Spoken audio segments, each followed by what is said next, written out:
Hello everyone, स्वागत है आप सब लोगों का आज के अपने इस सेशन में। और फाइनेंशियल इंस्ट्रूमेंट में जो हम इक्विटी और लाइबिलिटी कंपोनेंट को स्प्लिट करते हैं, ठीक है ना। और जिसमें हमने स्प्लिट करने के बाद में उसकी अकाउंटिंग देखी कि उसकी अकाउंटिंग कैसे होती है। और एक कॉन्सेप्ट हमने देखा कि ट्रांजैक्शन कॉस्ट इन्वॉल्व होती है फाइनेंशियल इंस्ट्रूमेंट के अंदर, तो हम ट्रांजैक्शन कॉस्ट को कैरिंग अमाउंट में ही एडजस्ट कर देते हैं, ठीक है ना। तो जैसे अपन ने एक इफेक्टिव इंटरेस्ट रेट वाले क्वेश्चन भी किए थे। तो ईआईआर में क्या होता था कि जैसे अगर लेट से फाइनेंशियल एसेट्स है तो फाइनेंशियल एसेट्स के कैरिंग अमाउंट में ट्रांजैक्शन कॉस्ट को हम लोग एड लेस कर देंगे। फाइनेंशियल लाइबिलिटी है तो उसके अंदर भी कैरिंग अमाउंट में उसको अपन एड लेस कर देंगे, है ना। तो कहने का मतलब यदि आपने कोई ट्रांजैक्शन पे कोई कॉस्ट इनकर करी है, उसको नेट ऑफ रिकवरी आपको ऐड करना होता है ना।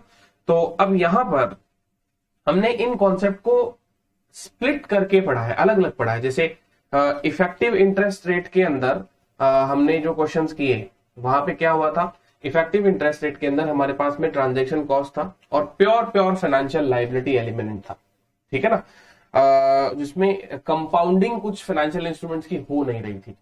अब ऐसा अपन कोई क्वेश्चन करने जा रहे हैं जिसके अंदर क्या होगा कि हमारे पास में ट्रांजैक्शन कॉस्ट भी होगी, हमारे पास में इफेक्टिव इंटरेस्ट रेट का भी क्वेश्चन बनेगा और हमारे पास में उनकी स्प्लिटिंग भी करनी पड़ेगी, है ना। जैसे कि पहले तो आपको ये देखना है कि अगर कंपाउंड फाइनेंशियल इंस्ट्रूमेंट है इश्यूअर के पॉइंट ऑफ व्यू से, अगर इश्यूअर के पॉइंट ऑफ व्यू से वो चीज कंपाउंड फाइनेंशियल इंस्ट्रूमेंट है, तो आप बताइए आपको क्या करना पड़ेगा, उसमें फाइनेंशियल लाइबिलिटी कंपोनेंट को और इक्विटी कंपोनेंट को बताइए अलग अलग करना पड़ेगा कि नहीं करना पड़ेगा, करना पड़ेगा ना, है ना।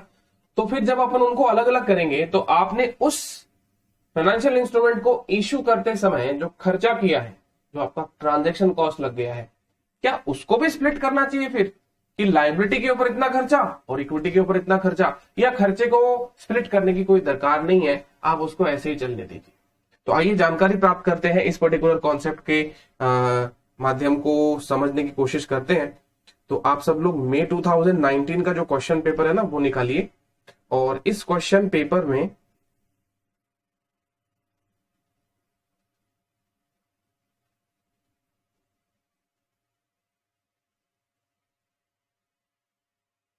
हाँ जी, ये देखिए क्वेश्चन नंबर 5 का ए पार्ट, क्वेश्चन नंबर 5 का ए पार्ट।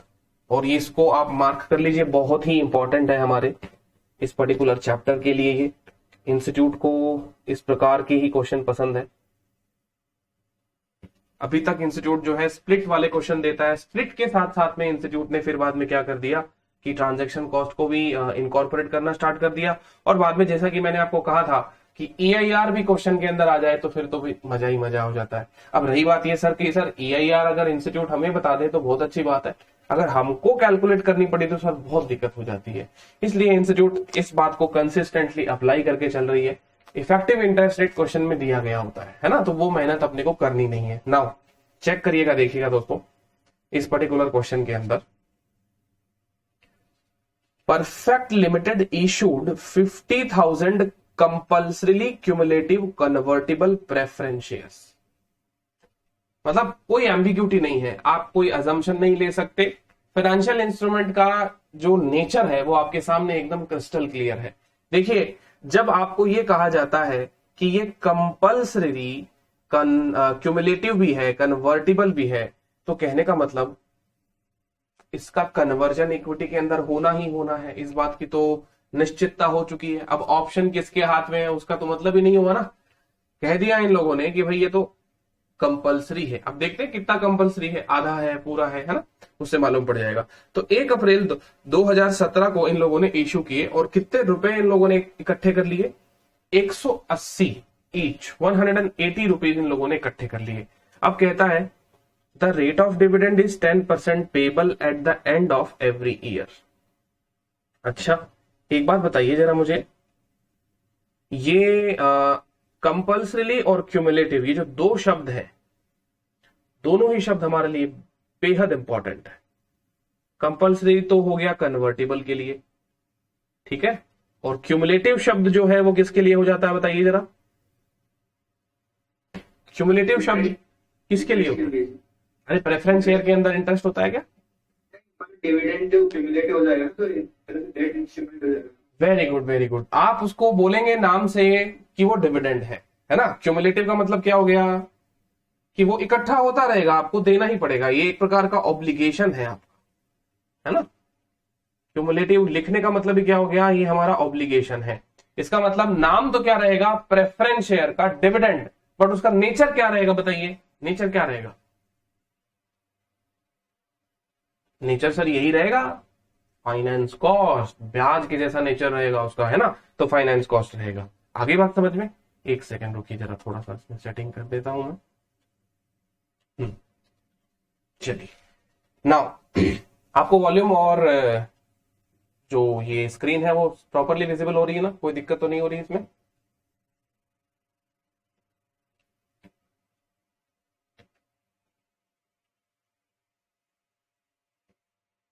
ओके ओके, हाँ जी। चलिए, तो हमने इनको इशू कर दिया है, कितने रुपए में इशू किया है, 180 रुपए में हमने इनको इशू किया है। कहता है rate of dividend is 10% payable eight the end of every year, यानी आपको इन प्रेफरेंस शेयर्स के ऊपर 10% डिविडेंड आपको देना ही देना पड़ेगा हर साल के अंत के अंदर, ठीक है ना। And the preference shares are convertible into 12,500 equity shares. So conversion ratio हमारे पास में दिया गया है 12,500 इक्विटी शेयर्स का।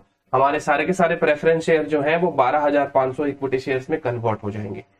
Face value of ₹10 each of the company at the end of 5th year from the market, sorry from the date of allotment. तो कहने का मतलब ये जो भी शेयर्स हैं इनकी फेस वैल्यू होगी 10 रुपए, और end of the 5th year में from the date of allotment इनका रिडम्पशन जो है, कन्वर्जन जो है वो हो जाएगा, है ना। फिर कहता है when the CCPS are issued in the prevailing market interest rate for the similar debt without conversion option is 15% per annum। मतलब ऐसा ही फाइनेंशियल इंस्ट्रूमेंट यदि आप बाजार से रेज करते तो 15% पर एनम में ये फाइनेंशियल इंस्ट्रूमेंट आपको मिलता, लेकिन आपको तो सस्ते में ही मिल गया। आपको कितने रुपए में मिल गया, आपको इसकी कॉस्टिंग आ रही है सिर्फ 10% डिविडेंड आपको देना पड़ रहा है, ठीक है ना। क्या करना पड़ रहा है, 10% डिविडेंड देना पड़ रहा है। अब कुछ लोग ये समझ लेंगे सर 10% डिविडेंड कोई कॉस्टिंग थोड़ी ना होती है, 10% तो डिविडेंड है। मैंने बोला देखो भैया, डिविडेंड तो है, नाम का डिविडेंड है, बाकी है तो सिर्फ ब्याज ही ब्याज, है ना। चारों तरफ इसके अंदर ब्याज वाली फीलिंग आ रही है, इंटरेस्ट की ही फीलिंग आ रही है, क्योंकि यही 10% अमाउंट जो है हम मना नहीं कर पाएंगे क्योंकि क्यूमुलेटिव हो गया है, और क्यूमुलेटिव होने से आपको इसका पेमेंट करना ही पड़ेगा। तो नाम तो इसका डिविडेंड रहेगा, लेकिन ये आपके रिजर्व से नहीं एडजस्ट होगा, आपके प्रॉफिट के सरप्लस बैलेंस से एडजस्ट नहीं होगा। ये कहां जाएगा, आपका प्रॉफिट लॉस अकाउंट के अंदर, फाइनेंस कॉस्ट की हेडिंग के अंदर जाएगा। ये बात समझनी बहुत जरूरी है।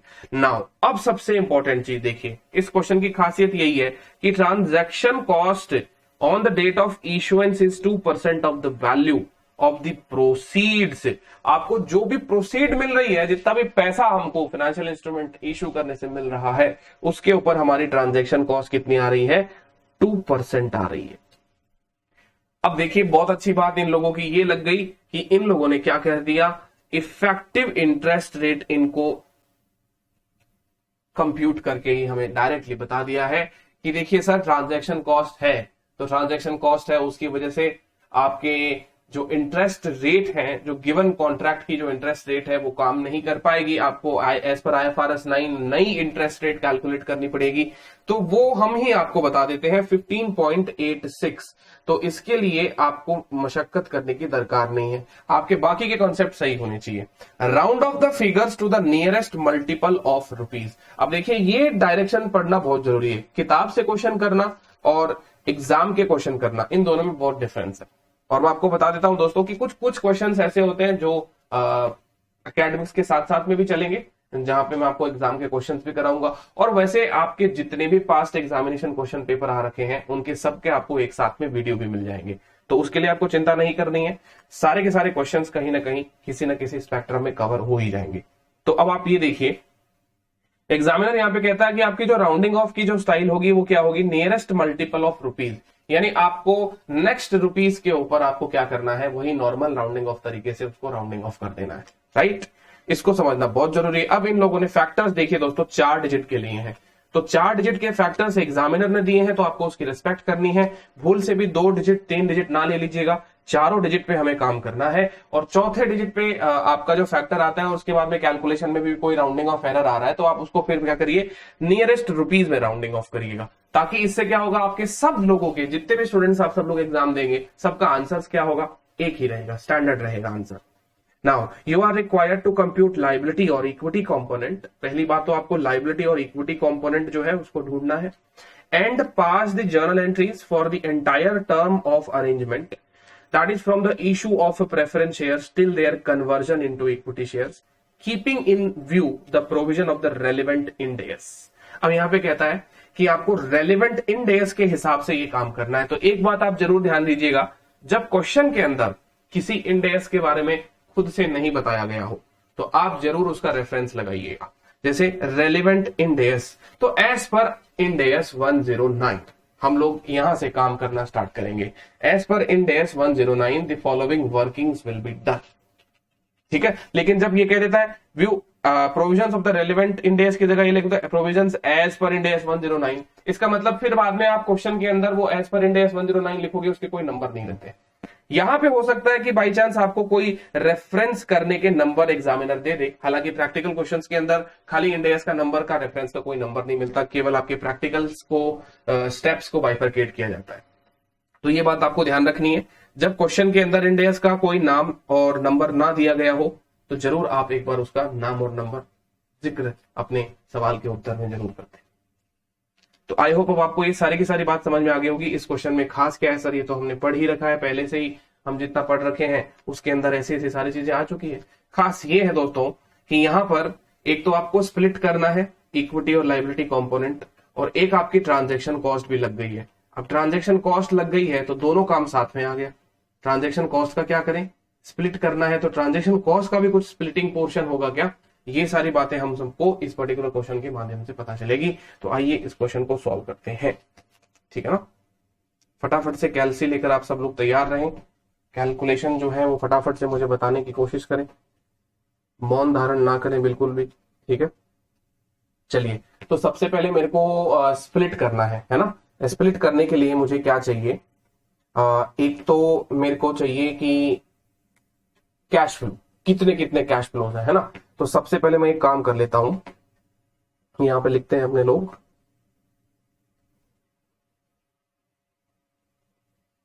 As per Ind AS 109। ठीक है,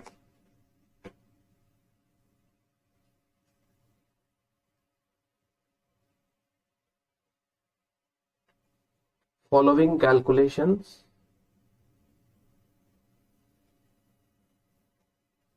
needs to be done.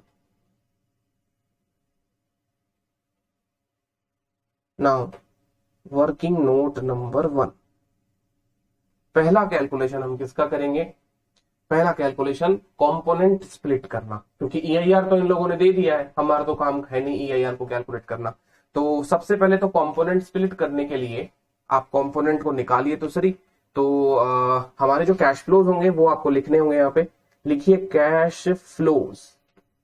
बताइए आपने क्या इशू किया है, compulsory convertible cumulative preference share. इनका कैश फ्लो ये है कि 1 से लेकर कितने साल है अपने, पीरियड्स कितने हैं टोटल, 5 है क्या,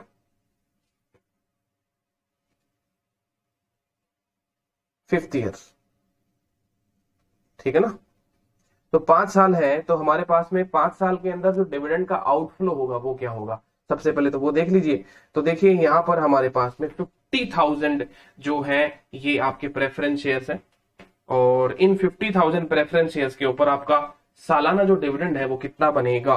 तो sir 50,000 multiply by 180, 50,000 multiply by 180, ये तो हो गए हमारे प्रेफरेंस शेयर्स का जो है वैल्यू, और इस वैल्यू पे हमको इनको डिविडेंड देना है, ये हमारा प्राइस है। तो इसके ऊपर अपने को 10% डिविडेंड देना है। तो सीधी बात है, जो 10% डिविडेंड आता है वो आता है सर 9 लाख रुपए। बताइए क्या आपका भी 9 लाख रुपए आ रहा है, इसमें कोई दिक्कत तो नहीं है आपको।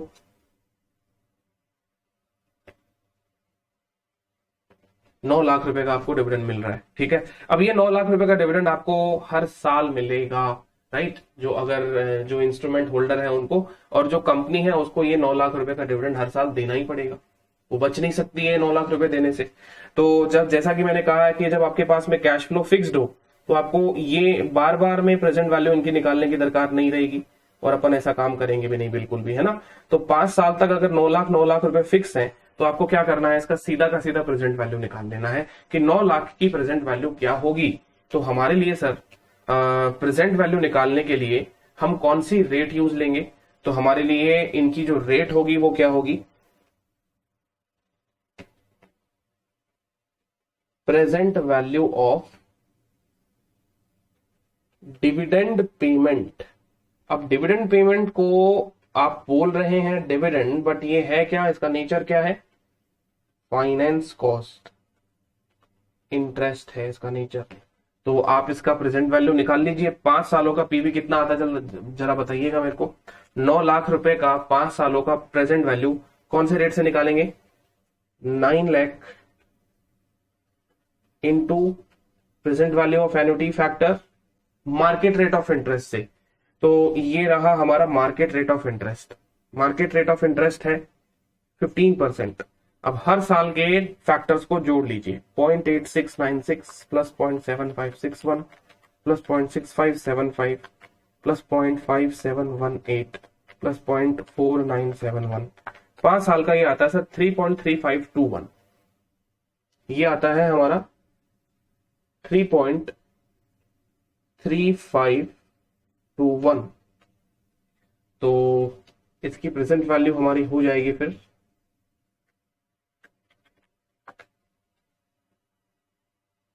3016890, 3016890। ठीक है, ये तो हो गया डिविडेंड का पेमेंट। अब बताइए, क्या कोई लाइबिलिटी आपकी जो है उसका भी कोई आपका कुछ पैसा आने वाला है वापस, यानी आपने जो प्रेफरेंस शेयर्स इशू किए थे उनका रिडम्पशन करेंगे तो उनको आपको पैसा देना होता है ना, तो क्या कोई पैसा आपको देना है, उसका कोई वैल्यू लिखेंगे अपन यहाँ पे, बताइएगा जरा। Eight the end of term, tenure जब हमारा समाप्त हो जाएगा 5 साल के एंड में, क्या कोई प्रेफरेंस शेयर का कैश में पेमेंट करना है अपने को, बोलिए।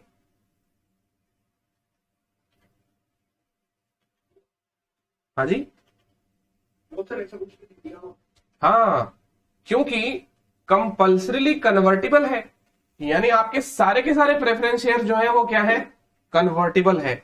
तो प्रिंसिपल अमाउंट तो इक्विटी हो गया पूरा का पूरा, डिविडेंड पेमेंट तो है वो तो आपका लाइबिलिटी हो गया, फाइनेंस कॉस्ट है। लेकिन जो प्रिंसिपल अमाउंट है इसका,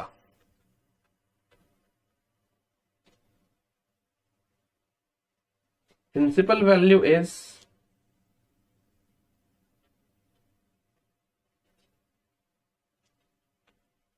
इक्विटी इन इट्स एंटायरिटी। ये पूरी की पूरी इक्विटी है,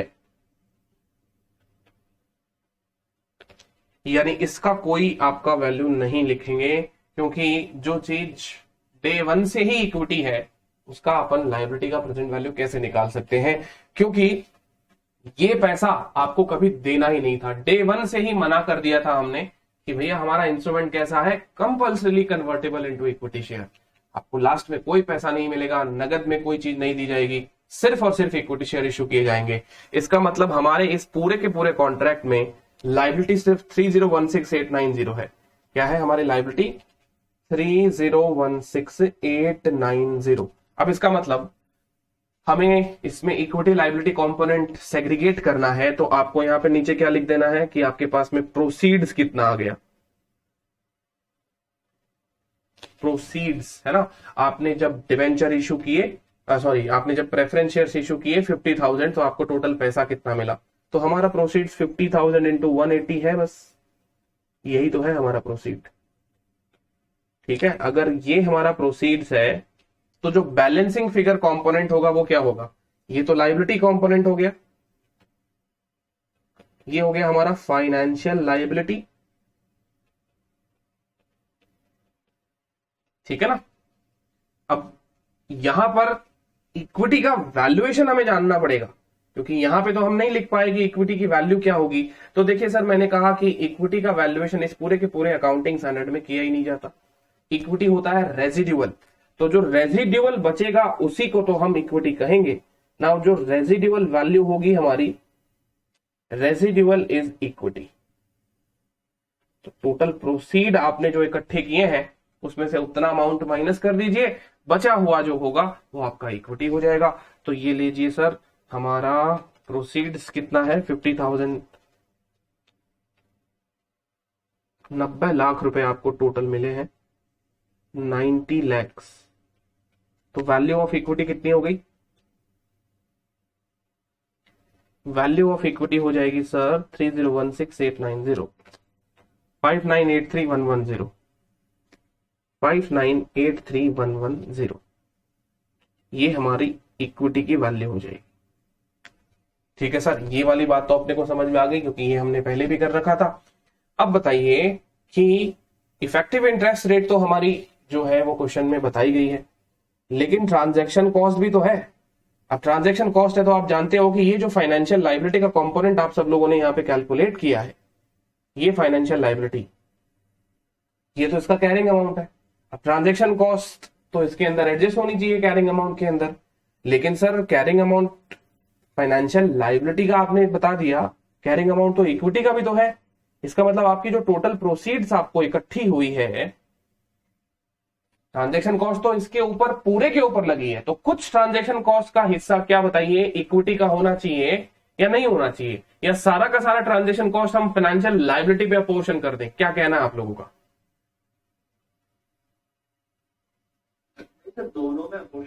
दोनों में अपोर्शन होना चाहिए। तो सेकंड चीज है ना दोस्तों, जो आपको मैं आज अभी पहली बार सिखाने जा रहा हूं, वो यही है कि जो सेकंड वर्किंग नोट होगा अपना, हमको हमारी ट्रांजैक्शन कॉस्ट को दोनों एलिमेंट में स्प्लिट करना बहुत जरूरी है। तो यहां पे मैं लिख देता हूं allocation of transaction cost, allocation of transaction cost. ठीक है, अब ये अलोकेशन आपको कैसे करना है, बहुत सिंपल सी बात है। कैरिंग अमाउंट लिख दीजिए दोनों का। कैरिंग अमाउंट बताइए क्या क्या है? तो सर अभी भी निकाला है अपन ने, 3016,890 तो फाइनेंशियल लायबिलिटी का कैरिंग अमाउंट है, और इक्विटी का कैरिंग अमाउंट क्या है, 3016,890, और इक्विटी का है 5983,110, 5983,110। कैरिंग अमाउंट ये हो गया आपका, बहुत सिंपल सी बात है। अब मैं आपको कहूं कि चलो आपने अगर ये एस्टैब्लिश कर ही लिया है कि इसे अलोकेट करना चाहिए, तो ये लीजिए मैं आपको बता देता हूं ट्रांजैक्शन कॉस्ट हमारी है कितनी। बताइएगा जरा ट्रांजैक्शन कॉस्ट है कितनी। वो कहता है कि जो टोटल इश्यू है ना, इश्यू प्रोसीड्स आपकी जो आई है, उसका एक सर्टन परसेंटेज हमारी ट्रांजैक्शन कॉस्ट है। तो ये लीजिए हमारी ट्रांजैक्शन कॉस्ट है 2% of the value of the proceeds. चलिए तो एक काम करते हैं, ट्रांजैक्शन कॉस्ट हमारी जो होगी वो होगी 90 लैक्स का 2%। तो ये हो जाएगी सर हमारी 1,80,000। 1,80,000 की ट्रांजैक्शन कॉस्ट को इन दोनों कंपोनेंट में हमें क्या करना है, स्प्लिट करना है। ये लीजिए 1,80,000 में यहां पे लिख देता हूं, और चलिए आप बताइए कि अपोर्शन कैसे करना चाहिए। बोले सर कैसे कैसे क्या करना चाहिए, 2% है ना, फाइनेंशियल लायबिलिटी का भी 2% निकाल देते, इक्विटी का भी 2% निकाल देते। अरे भाई इन दोनों का तो कैसे निकाल देता, ये तो प्रेजेंट वैल्यू टर्म्स के अंदर है। इश्यू प्रोसीड्स का 2% लगा है, तो इश्यू प्रोसीड्स का 2% तो मैंने ये निकाल लिया यहाँ पे कि 1,80,000 रुपए मेरा खर्चा हो गया। अब जब 1,80,000 का ट्रांजेक्शन कॉस्ट का खर्चा हो गया, अब इनको बांटे कैसे, बताइए बताओ, अब हम इनको बांटे कैसे? क्या कहना है आप लोगों को, क्या कहना है बताइए, आपके हिसाब से क्या होना चाहिए? वेरी गुड, बहुत बढ़िया, सीधी बात है। 90 लाख रुपए के ऊपर ये टोटल 1,80,000 का खर्चा लगा है, कैरिंग अमाउंट के रेशियो में डिस्ट्रीब्यूट होगा, वही सबसे अच्छी चीज है, वही सबसे उचित चीज है, और वही रैशनल चीज है ना। फाइनेंशियल लायबिलिटी का कैरिंग अमाउंट जो भी बनता है, उसका ट्रांजैक्शन कॉस्ट का हिस्सा आप उसको उसके कैरिंग अमाउंट में दे दीजिए, और इक्विटी का जो भी कैरिंग अमाउंट का हिस्सा बनता है आप उसका हिस्सा उसके कैरिंग अमाउंट के रेशियो में दे दीजिए। तो हमारा रेशियो यही हो जाएगा जो आप यहाँ पे देख रहे हो। तो बेसिकली इसका अलोकेशन कैसे होगा देख लीजिए, 3016,890 divided by 90 lakhs multiply by 1,80,000 का ट्रांजेक्शन कॉस्ट। और दूसरे का क्या हो जाएगा 5983। अब इसको फटाफट से कैलकुलेट करो, तुम लोग कभी भी कोई कैलकुलेशन नहीं बताते हो। 1,80,000, चलो 60,338 119,662, ये लीजिए सर अलोकेशन हो गया। ये स्टेप हमने आज अब पहली बार सीखा कि सर अगर हमारे क्वेश्चन के अंदर दो कंपोनेंट भी आ गए और ट्रांजैक्शन कॉस्ट भी हो गई तो आपको सिंपली क्या करना है, दोनों कंपोनेंट में इसको अलोकेट कर देना। आगे बात समझ में? अच्छा सर चलो ठीक है, अब अलोकेट तो कर दिया। अब इस क्वेश्चन की क्या रिक्वायरमेंट है? इसकी रिक्वायरमेंट थी कि लायबिलिटी और इक्विटी कंपोनेंट को स्प्लिट कर दो, कर दिया। जर्नल एंट्री पास करेंगे सबसे लास्ट के अंदर, और कुछ इसके अंदर खास वाली बात है नहीं। तो अब इसका मतलब अपने को अब अकाउंटिंग ही करनी है, सारी की सारी अब अकाउंटिंग करनी है। चलिए बताइए, तो अब अपन अकाउंटिंग करेंगे तो अकाउंटिंग कैसे होगी सर? हमने कब इशू किया है? सबसे पहले फाइनेंशियल इंस्ट्रूमेंट को इशू किया हमने 1 अप्रैल 2017 को, है ना। तो 1 अप्रैल 2017 को आपको क्या करना है, एंट्री पास करनी है। 1 अप्रैल 2017 की डेट लगा दीजिए और एंट्री पास कर दीजिए, bank account DR, okay, to CCCBS, okay,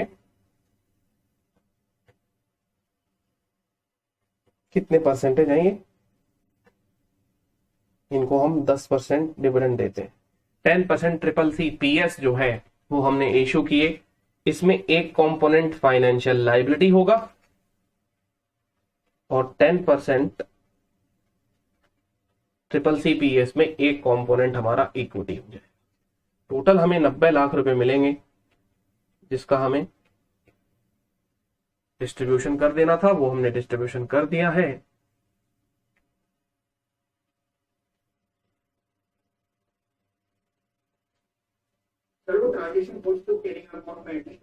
बिल्कुल बिल्कुल, अभी बताते हैं। देखो ट्रांजैक्शन कॉस्ट की अकाउंटिंग ट्रीटमेंट भी आपको अभी बता ही देते हैं।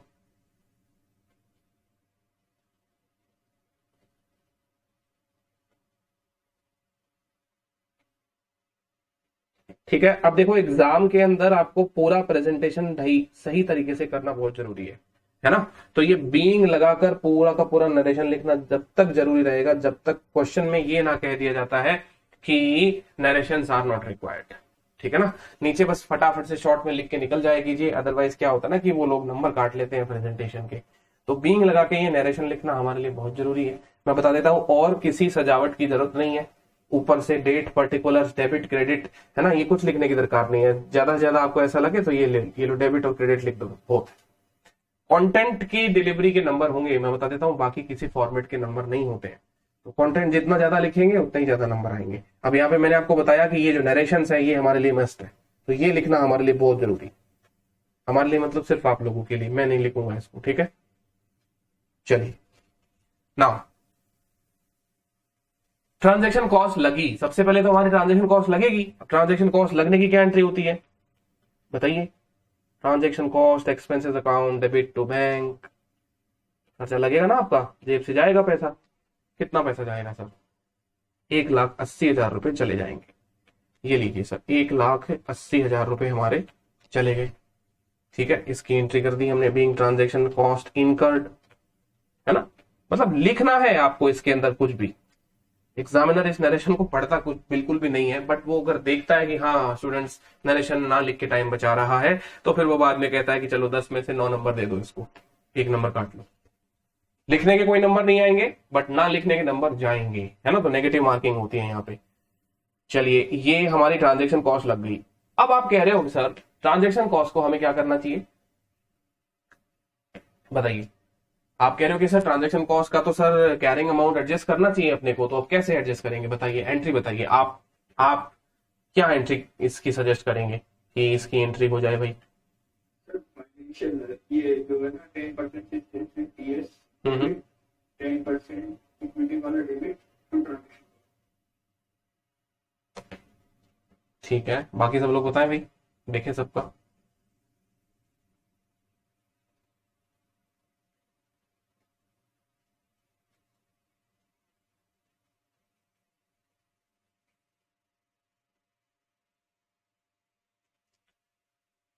ओके, तो यहां पे जो हमारी ट्रांजैक्शन कॉस्ट लगी है इसको हम, हाँ बताइए बताइए। हम्म, अब वही वही तो है। अब वो तो बात मैंने आपसे पूछी है, उसका जवाब पहले आप दें फिर मैं बताऊंगा। एडजस्ट क्यों करेंगे?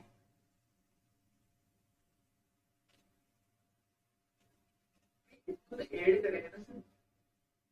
देखिए, ऐड करेंगे लेस करेंगे, अभी एक बार मैंने आपसे सवाल पूछा है, इस समय उत्तर मेरे से अपेक्षित ना करें। आप सिर्फ उत्तर बताएं। भाई आपने वर्किंग भी कर दी है, ये देखिए आपने वर्किंग करी है, बिल्कुल सही वर्किंग हुई है। ठीक है, आपने ट्रांजैक्शन कॉस्ट को अलोकेट कर दिया है। अब इसकी अकाउंटिंग क्या होगी? अकाउंटिंग ही तो मैं आपसे जानना चाहता हूं।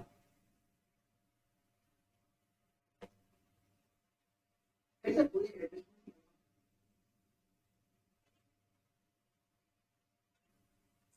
देखिए, सीधी बात है, आप हैं इस समय इशूअर, फाइनेंशियल इंस्ट्रूमेंट आपने इशू किया है, तो जब आपको कोई पैसा मिलता है, एक प्रकार से आपने बोरोविंग करी है ना, प्रेफरेंस शेयर्स की बोरोविंग करी है, भाई उसका प्रिंसिपल अमाउंट इक्विटी है और बाकी का आपको डिविडेंड जो है इंटरेस्ट के रूप में देना है। तो बताओ, बोरोविंग करने के ऊपर आपका जो खर्चा लगता है ना, बोरोविंग करने के ऊपर आपका जो खर्चा लगता है, एक्सपेंसेस इनकर होता है, उसका लोड आपके ऊपर पड़ रहा है। जब उसका लोड आपके ऊपर पड़ रहा है तो उसका अकाउंटिंग तो कुछ होना तो चाहिए ना। ऐसा थोड़ी ना हो सकता कि भाई उसकी अकाउंटिंग ही नहीं होगी। ट्रांजैक्शन कॉस्ट अपने लग गई 1,80,000 रुपए, तो ये चलो 1,80,000 रुपए अपन ने यहाँ पे इसकी एंट्री पास करती, बट इसकी कोई एडजस्टमेंट भी तो होती होगी। बिना एडजस्टमेंट के तो कैसे ही काम चलेगा? मतलब ये तो बात गलत हो गई कि सर इसकी कोई एडजस्टमेंट नहीं होगी। तो डेफिनेटली एडजस्टमेंट तो इसका होगा। अब फाइंड आउट करें आप कि क्या एडजस्टमेंट होगा। भाई सीधी बात है, अब ये ट्रांजैक्शन कॉस्ट हम लोग पीएनएल में नहीं लेके जा सकते। ये देखो, हम्म, ये जो हमारी ट्रांजैक्शन कॉस्ट है इसको हम लोग प्रॉफिट लॉस में नहीं लेके जा सकते, इसको हमें कैरिंग अमाउंट में एडजस्ट करना पड़ेगा। तो आपके जो कैरिंग अमाउंट आए हैं वो ट्रांजैक्शन कॉस्ट का एडजस्टमेंट लेकर नहीं है, ये बिना ट्रांजैक्शन कॉस्ट का एडजस्टमेंट करके हुए आए हैं। जैसे देखिए, आपने यहाँ पे जो भी देखा है ये सारी की सारी चीजें, इसमें कोई भी ट्रांजैक्शन कॉस्ट का एडजस्टमेंट किया क्या? नहीं। तो अब ट्रांजैक्शन कॉस्ट का एडजस्टमेंट आपको करना क्या है कि ये जो भी अमाउंट आपका लगा है, एक प्रकार से देखा जाए तो आपको 90 लाख रुपीज मिले ही नहीं है, 90 माइनस 180 मिले, आपको मिलना ही इतना है, बैंक से आपको पैसा इतना ही मिला है नेट नेट देखा जाए तो। लेकिन आप ऐसा कहेंगे पहले 90 लाख रुपए मिले फिर 1,80,000 का खर्चा हो गया, तो उसको अलग अलग प्रेजेंटेशन में भी दिखा सकते हैं, इनका नेट प्रेजेंटेशन भी कर सकते हैं अपने लोग, है ना। तो यहाँ पे ट्रांजेक्शन कॉस्ट के अकाउंट को मुझे बंद करना पड़ेगा, ये बहुत जरूरी बात है। तो कैसे करेंगे बंद? देखिए सीधी सी बात है, आपको टू साइड में ट्रांजेक्शन कॉस्ट का अकाउंट जो है वो बंद करना पड़ेगा। ठीक है, कैसे बंद होगा? 1,80,000 रुपए क्रेडिट करने से बंद होगा। इतना तो अपना दिमाग चल ही सकता है कि भाई ट्रांजैक्शन कॉस्ट के अकाउंट को तो अपने को क्लोज करना पड़ेगा, क्योंकि इसको अपन प्रॉफिट लॉस में नहीं लेकर जा सकते। That is an adjustment to the carrying amount of the financial instrument. अब carrying amount of financial instrument में जब उसका एडजस्टमेंट है तो आपको अब क्या करना है? देखिएगा, सीधी बात है, आपको अब इसको 10% फाइनेंशियल लायबिलिटी CCCPS, ठीक है, इस कंपोनेंट को डेबिट करना है इसके हिसाब से। और जो इक्विटी वाला कंपोनेंट है उसको आपको इक्विटी कंपोनेंट से रिड्यूस करना है। तो कहने का मतलब 10% इक्विटी कंपोनेंट CCCPS डेबिट। ये लीजिए, हो गया एडजस्टमेंट। इसी को तो कहते हैं कैरिंग अमाउंट में एडजस्टमेंट करना। तो ये देखिए, हमारा जो अभी स्प्लिट किया था अपन ने, उससे अपन एंट्री कर देते हैं। फाइनेंशियल लायबिलिटी 60338 और 119662, 60338 119662। ऑल्टरनेटिवली आप क्या कर सकते हैं, इन सब की नेट एंट्री पास कर सकते हैं। ठीक है ना, नेटिंग करने का मतलब क्या हो गया कि आपके पास में पैसा 90 लाख नहीं, बल्कि आपके पास में पैसा आया कितना, 90 माइनस 180, तो बैंक में पैसा ही आपके डेबिट उतना होगा। ठीक है, फिर फाइनेंशियल लायबिलिटी क्रेडिट कितना होगा, एडजस्टमेंट के बाद में। इक्विटी क्रेडिट कितना होगा, एडजस्टमेंट के बाद में। और देख लीजिए एडजस्टमेंट के बाद में कितना क्रेडिट होगा, सीधी बात है, अगर इस कैरिंग अमाउंट में इतना ट्रांजेक्शन कॉस्ट आपने एडजस्ट कर दिया तो बचा हुआ ही तो एडजस्ट होगा ना, है ना। यहाँ पे अपन निकाल सकते हैं कि इनका अब कैरिंग अमाउंट क्या होगा। अब जैसे देखिए रिवाइज्ड कैरिंग अमाउंट आप निकाल लीजिए, revised carrying amount financial liability का क्या होगा और इक्विटी का क्या होगा। तो देखिए सर 3016890, इसमें से ट्रांजेक्शन कॉस्ट हटा दीजिए, 60338, हाँ 2956552, ओके, और 598 क्या रहा, 180 सॉरी 5863,448, ये हमारे रिवाइज कैरिंग अमाउंट आ गए। तो अब आपको क्या करना है, ऑल्टरनेटिवली आप ऐसे भी इसकी एंट्री पास कर सकते हैं कि आपका जो बैंक से प्रोसीड आया, ट्रांजेक्शन कॉस्ट लगा, ट्रांजेक्शन कॉस्ट को एडजस्ट किया आपने, इसके अलावा आप एक सिंगल जर्नल एंट्री पास कर इसको क्लोज कर सकते हैं। और लगा के देखिए मैं बता देता हूं, एंट्री क्या होगी बताइए, नेट बैंक अकाउंट डेबिट, बताइए कितने से डेबिट करेंगे, 90 लाख माइनस 1,80,000, ये हो जाएगा 88,20,000। बोलो समझ में आ रहा है कि नहीं आ रहा, ठीक है। और इसको कॉपी कर लीजिए, सेम टू सेम यहां पे आ जाएगा।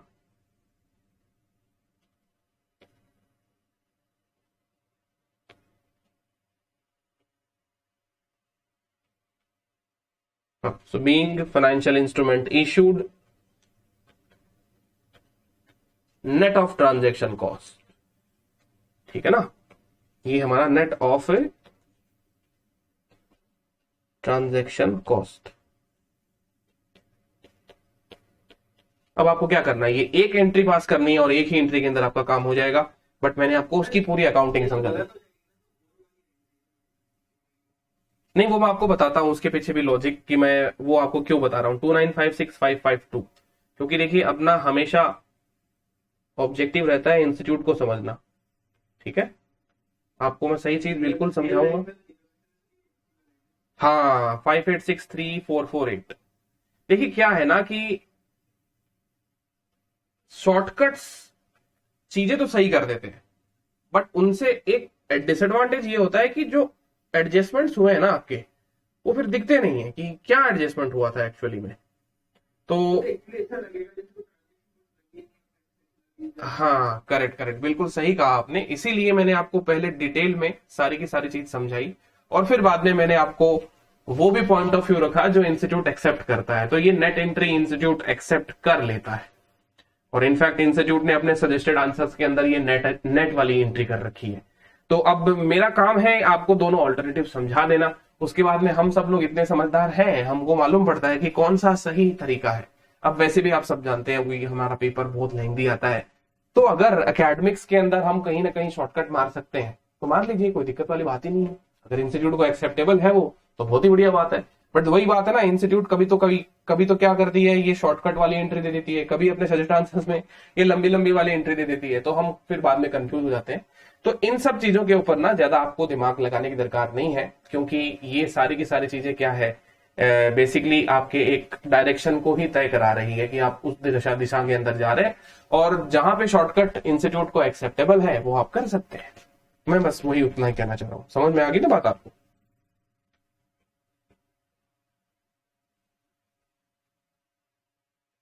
बताइए बात समझ में आ गई नहीं आएगी।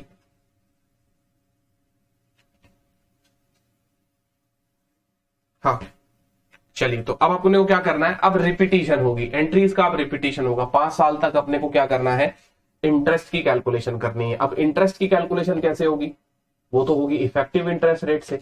तो बताइए अब आपको क्या अमोर्टाइज कॉस्ट टेबल बनानी पड़ेगी नहीं बनानी पड़ेगी। तो एक पेज में अपन एंट्री कर लेंगे, नेक्स्ट पेज पे अपन क्या करते हैं, फाइनेंशियल लायबिलिटी जो है हमारी उसकी हमने को अमोर्टाइज टेबल बनानी पड़ेगी। Financial liability amortisation table as per amortised cost method. अब ये बनेगा एज पर EIR, ये इफेक्टिव इंटरेस्ट रेट से बनेगा। तो यहां पे बताइए, चलिए ओपनिंग बैलेंस, ठीक है, ओपनिंग बैलेंस के बाद में अब यहाँ पे मैं नेट ऑफ ट्रांजेक्शन कॉस्ट लिखूंगा। बार बार मैं अब इसको ट्रांजेक्शन कॉस्ट का प्रेजेंटेशन नहीं करना, मतलब पूरे सवाल में ट्रांजेक्शन कॉस्ट को दिखाने का एक बार नंबर मिलेगा आपको। आप उसको बार बार एग्जामिनर को दिखाएंगे, देखो यहाँ पे पूरा लिया फिर मैंने माइनस किया, तो बार बार में मल्टीपल नंबर नहीं देगा वो। तो कहने का मतलब अभी मैं यहाँ पे ओपनिंग बैलेंस जो फाइनेंशियल लायबिलिटी का ले रहा हूं, क्या मैं डायरेक्ट ये ले सकता हूं, ये वाला 2956552 बिल्कुल लिया जा सकता है ना। 2956552 क्या हो गया, ये नेट हो गया। ज्यादा रहे तो आप इसको ऐसे ब्रैकेट में दिखा दो, ये लो नेट ऑफ ट्रांजेक्शन कॉस्ट। इसके ऊपर अब आपको लगाना है ब्याज। अब ब्याज आपका नॉर्मल रेट से नहीं लगेगा, ब्याज लगेगा आपका इफेक्टिव इंटरेस्ट रेट से। इफेक्टिव इंटरेस्ट हमारे क्वेश्चन के अंदर दी गई है, मेहरबानी कर दी उन लोगों ने। कहता कितनी है इंटरेस्ट रेट, 15.86%, 15.86%, ये लीजिए। फिर आपको यहां से क्या माइनस करना है, रीपेमेंट्स। जो भी पेमेंट हो रहा है आप उसको माइनस कर दीजिए और क्लोजिंग बैलेंस आपका यहां पे आ जाएगा। अब इंस्टीट्यूट आपको इस बात के 12 नंबर दे रहा है दोस्तों। 12 नंबर कम बात नहीं होती है, 12 marks is a very significant number. और इसके लिए अगर अपने को इतनी मेहनत करनी पड़े तो कोई दिक्कत वाली बात नहीं है ना। तो ये लीजिए, यहां पर आप ओपनिंग बैलेंस के ऊपर अब लगाते जाइए इंटरेस्ट ही इंटरेस्ट। 15.86% लगाइए। इंटरेस्ट कितना आता है जरा बताइएगा।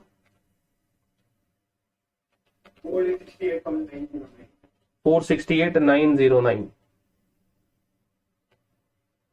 पहली साल आपने कितना रीपेमेंट कर दिया बताइए। फर्स्ट ईयर का हमारा 9 लाख का रीपेमेंट हमारा फिक्स है, हर साल 9 लाख रुपए है। इसको तो लिख दीजिए पहले ही, ये तो फिक्स है, 9 लाख रुपए का रीपेमेंट होगा, ठीक है। क्लोजिंग बैलेंस बताइए पहले साल के एंड में, फर्स्ट ईयर के एंड में क्लोजिंग बैलेंस 25,461। चलिए 25,461। सो इसके ऊपर इंटरेस्ट कितना हो जाएगा, 4,38,000। अच्छा 4,00,538, 4,00,538। नाउ क्लोजिंग बैलेंस क्या होगा इसका,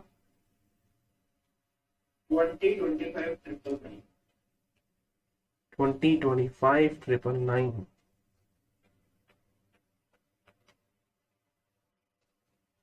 इंटरेस्ट अगेन 321,323। चलिए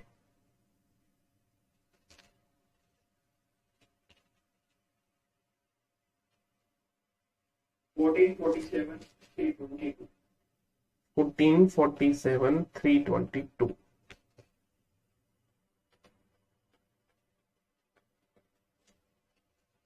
अगेन इंटरेस्ट कितना, 22। ओके 29,545। एक टू कम करता हूँ।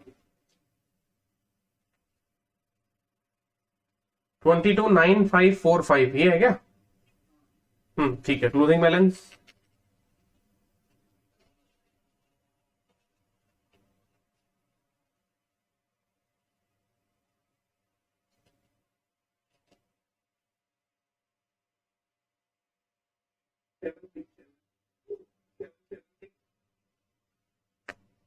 Seven seven six 837 867।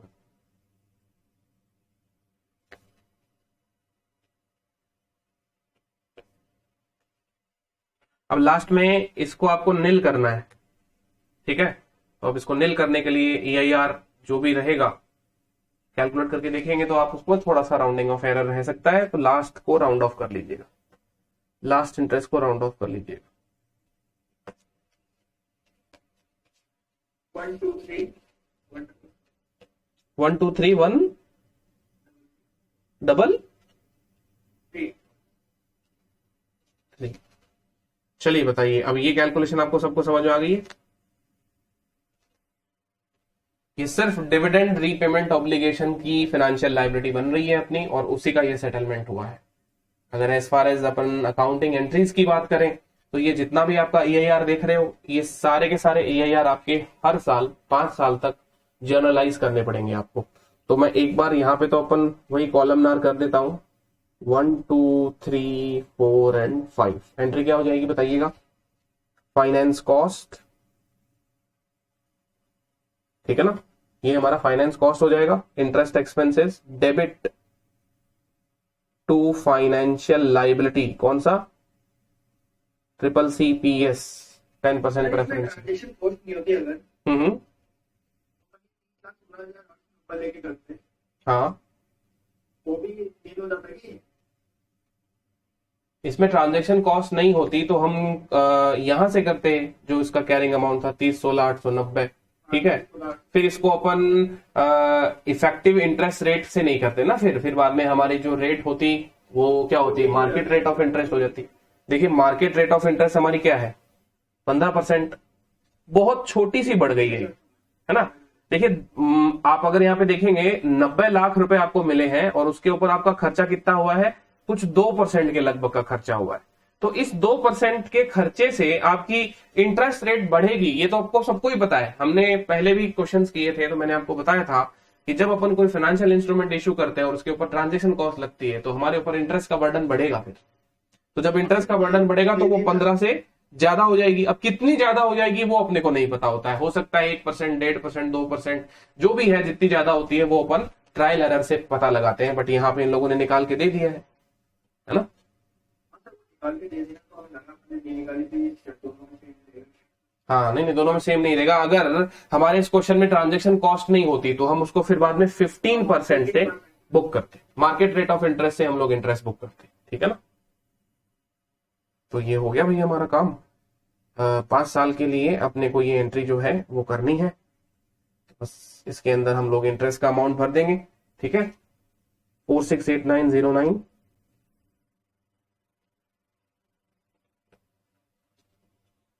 400538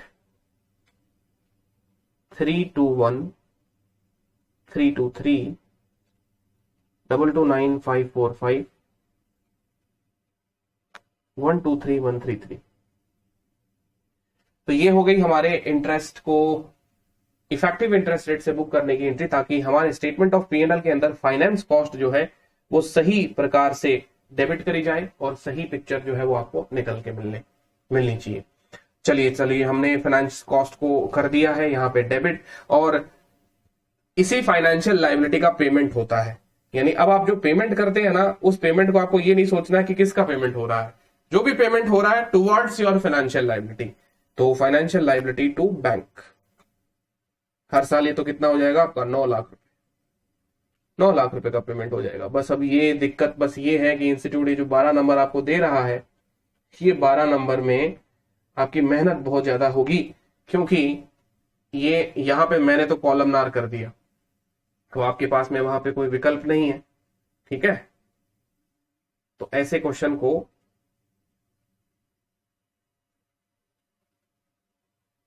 पर ये फाइनेंस कॉस्ट 4,68,900 वही डालेंगे ना। हाँ, हमारे प्रॉफिट लॉस के अंदर जो फाइनेंस कॉस्ट जाएगी वो यही जाएगी 468909, जो अपन ने ये एंट्री पास करी है। हर साल ये प्रॉफिट लॉस में राइट ऑफ भी तो होगी ना। एंट्री क्या हो जाएगी? स्टेटमेंट ऑफ P&L में डेबिट फाइनेंस कॉस्ट को क्रेडिट करना है अपने को, ठीक है। तो आपकी ये वाली जो एंट्री है सेम यही होगी। तो ये हमारे सेट ऑफ जर्नल एंट्रीज हैं जो आपके रिपीटेड मोड पे आपकी करनी पड़ेगी, बट आप इसको करेंगे, बिल्कुल करेंगे, करना ही पड़ेगा। नंबर लेकर आने हैं तो ये काम अपने को करना ही पड़ेगा। ये लीजिए सर, कई बार मैंने देखा है इंस्टीट्यूट ने समटाइम्स इसको कॉलमनार भी प्रेजेंट किया है। तो मैं आपको यही कहूंगा कि अगर आपके पास में समय की अगर कमी हो पेपर के अंदर तो आप एनालाइज कर लीजिए ऐसी चीजों को, और एनालाइज करने के बाद में इनको लास्ट में रखिए। तो लास्ट में अगर एकदम ही अपने पास में कम टाइम है तो चलो कॉलमनार कर दिया, सबका नरेशन भी लिख दिया, तो वहां से इंस्टीट्यूट का जो एग्जामिनर होगा वो आपसे ज्यादा क्रोध नहीं करेगा, वो अपने को गुस्सा नहीं करेगा कि भाई चलो हाँ ठीक है भाई स्टूडेंट को आता तो है एटलीस्ट, रिपीटिशन का क्या ही करना। तो वो फिर बाद में साइकोलॉजिकल इश्यूज होते हैं और क्या पता इंस्टीट्यूट का एग्जामिनर उस चीज को कंसिडर कर ले। But first priority full presentation. Last में अगर समय नहीं मिल रहा है एग्जाम के अंदर तो ऐसी तकनीक अपनाएं, ठीक है ना। हो जाता है कि पेपर क्या चीज? देखिए 3 घंटे में पेपर सॉल्व नहीं होगा तो अपने को करना ही पड़ेगा। मैं प्रैक्टिकली बता देता हूं, देखिए होने या नहीं होने से कि नहीं होता, देखिए हम कैपेबल हैं या नहीं है, हमको वो कैपेबिलिटी लानी पड़ेगी। हो जाता है, ऐसा नहीं है नहीं होता, बट हाँ लेंथी रहता है, मतलब चैलेंजिंग तो रहेगा आपके लिए कि एक तो हॉस्टिंग की तरह रहता है। हाँ हाँ बिल्कुल बिल्कुल बिल्कुल। FR is the most lengthy paper in your syllabus. तो मैं आपको बता दूं कि इसके अंदर अपने को जो प्रेजेंटेशन है उनका भी ध्यान रखना है, साथ ही साथ में अपने को स्पीड भी मैच करनी है, और 3 आवर्स का वो हमारे पास में की कांस्टेंट भी है, उसको भी अपने को ध्यान में रखते हुए चलना है। सो आई होप अब आपको ये सारा का सारा जो हिसाब किताब है वो समझ में आ गया होगा। अब मेरी बात को बहुत ध्यान से समझिएगा, ये सारी एंट्री तो हम सारे क्वेश्चंस के अंदर करते हुए आ रहे हैं। नाउ व्हाट अबाउट दिस, एक सेकेंड रुकिएगा जरा।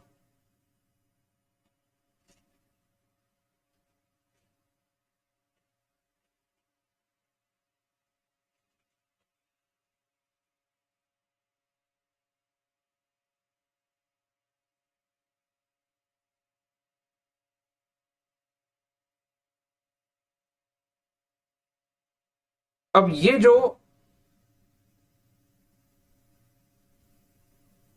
5 साल बाद में इनका आपका कन्वर्जन होगा, है ना, 10% CCCPS जो है, जो आपने इशू किए थे, तब इसका कंपोनेंट बताया था कि ये आपका इक्विटी कंपोनेंट है। लेकिन कन्वर्जन के समय आपको कोई एंट्री करनी पड़ेगी या हो गया अपना काम? सारी एंट्री हो गई क्या अपनी? बताइएगा जरा आप, सारी एंट्री क्या अपनी हो चुकी है? कन्वर्जन करना पड़ेगा ना, तो चलो बताओ, अगर कन्वर्जन करना पड़ेगा तो कन्वर्जन की क्या एंट्री होगी?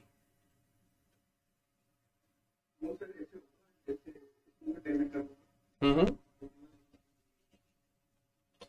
अब देखिए जो वो कंपोनेंट था ना, इक्विटी कंपोनेंट, आपने जो स्टार्टिंग के अंदर उसको बताया था कि स्प्लिट किया था, हमारा इतना इक्विटी कंपोनेंट है, वो इक्विटी कंपोनेंट का अब सही में इक्विटी शेयर इशू हो जाएगा। यानी अब आपको इक्विटी शेयर्स इशू कर दिए जाएंगे। समझ में आ रही हो कि नहीं आ रही बात आपको? यानी अब हमारे पास at the end of fifth year, at the end of fifth year के एंड में जो भी डेट होगी आपकी,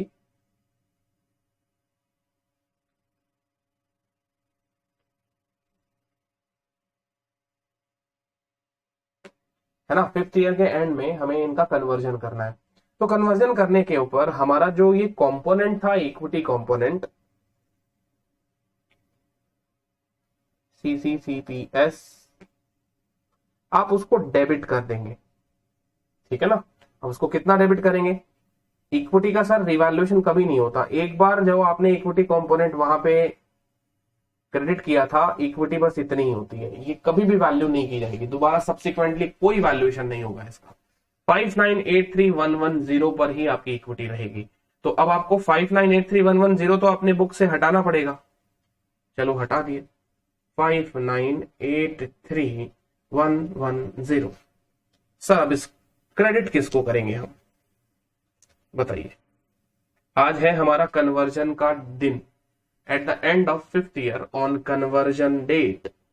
इक्विटी शेयर कैपिटल को तो कर देंगे जितने शेयर इशू करें, ओके, फिर बाकी का उसमें जाएगा किस 750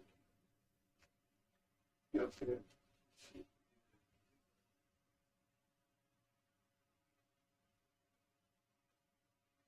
यहाँ पे 5863,448 आएगा ना।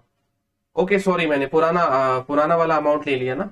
इक्विटी के अंदर इफेक्टिवली हमारा अमाउंट कितना बैठा हुआ है, बिल्कुल सही कहा था आपने, ये अमाउंट मैंने गलत लिख दिया है, तो इसको हटा देते हैं। हमारा अमाउंट जो आना चाहिए वो कितना आना चाहिए, धारा बता रहे 58,63,448, बिल्कुल सही कहा, 58,63,448। इतनी की इक्विटी, मतलब जितने की इक्विटी आपकी पड़ी है, आप उसी चीज इक्विटी को क्या कर रहे हो, अब रिक्लास कर रहे हो, रिक्लासिफाई कर रहे हो एक इक्विटी कंपोनेंट को इक्विटी शेयर कैपिटल में। देखिए आपको शेयर्स कितने इशू किए जा रहे हैं, सीधी बात है, आपको नीचे एंट्री करनी है टू इक्विटी शेयर कैपिटल। जितने शेयर्स आप दे रहे हैं इक्विटी कंपोनेंट के बदले, उसे आपको इक्विटी शेयर कैपिटल के अंदर क्रेडिट करना है। और इक्विटी शेयर कैपिटल में भूल से भी ये पूरा मत लिख देना 58,63,448। यहां पे कितने नंबर ऑफ शेयर्स हैं आपके, बताइए जरा। 12,500। 12,500। और हर एक शेयर की कीमत कितनी है, 10 रुपया। इसका मतलब इक्विटी शेयर कैपिटल, आज की तारीख में शेयर इश्यू कर दिए कंपनी ने। अब शेयर इश्यू करने की कंपनी की बुक्स में जर्नल एंट्री तो होती होगी ना, ऐसा थोड़ी ना कि जर्नल एंट्री नहीं हो रही है, डेफिनेटली उसकी अकाउंटिंग हो रही है। और शेयर इश्यू करने की अकाउंटिंग में भी हमारी ये रेस्ट्रिक्शन है कि हम 12,500 शेयर इश्यू किए हैं तो 10 रुपए से ज्यादा क्रेडिट नहीं कर सकते। तो क्रेडिट कितना होगा, 1,25,000। इससे ज्यादा हम इक्विटी शेयर कैपिटल में क्रेडिट नहीं कर सकते। What about the balance amount, balance amount को आप अदर इक्विटी में क्रेडिट कर दें, बस ये आपका अदर इक्विटी है। अदर इक्विटी का मतलब देखिए, आपको इसको जहां पे भी ट्रांसफर करना है, आईएफआरएस अदर इक्विटी के बारे में कुछ नहीं बताता है। हमारा इंड एस अदर इक्विटी के बारे में आपको कुछ भी नहीं बताएगा। हमारा जो कंपनीज एक्ट है ना, उसको कई बार दिक्कत होती है। बताइए, कंपनीज एक्ट में जब हम फेस वैल्यू से ऊपर के शेयर इशू करते हैं तो कंपनीज एक्ट जनरली उस चीज को कहां पे लेके जाता है, कैपिटलिज्म। हाँ सही है। तो देखिए, हम जब शेयर इशू करते हैं उसकी वैल्यू बहुत ज्यादा होती है, तो हमारे भारत के हिसाब से उस अदर इक्विटी का डेफिनेशन क्या है कि हम उसको सिक्योरिटीज प्रीमियम में लेकर जाएंगे। इंडेक्स बोलता है ये आपकी अदर इक्विटी है ना। तो आप इस अदर इक्विटी का मतलब ये समझिए, चलो मैं यहाँ पे पूरा लिख ही देता हूं। अदर इक्विटी को रखेंगे अपन ब्रैकेट के अंदर, और यहाँ पे असली अकाउंट का यूज लेंगे कि कौन से अकाउंट में इस चीज को एग्जैक्टली हम क्रेडिट करेंगे। तो आप सब जानते हो कहां पे जाएगा ये, सिक्योरिटीज प्रीमियम। सिक्योरिटीज प्रीमियम में जाएगा सर जी। कितना रुपया जाएगा, 58,63,448 माइनस 125, 57,38,448, 57,38,448। ये अमाउंट हमारा सिक्योरिटीज प्रीमियम में जाएगा। बोलो अब आपको बात समझ में आएगी नहीं आई, सारी की सारी अकाउंटिंग समझ में आएगी नहीं आई। हमारे लिए ये एंट्री बहुत महत्वपूर्ण है कन्वर्जन के दिन। हालांकि इससे क्या हुआ, आपकी इक्विटी डेबिट होकर इक्विटी ही क्रेडिट हो गई। क्या इसका कोई इंपैक्ट पड़ा आपके बैलेंस शीट पे, ना। आपकी इक्विटी एक साइड में कम हो गई, इक्विटी एक साइड में उतने से ही बढ़ गई। तो zero impact on your balance sheet of this particular journal entry.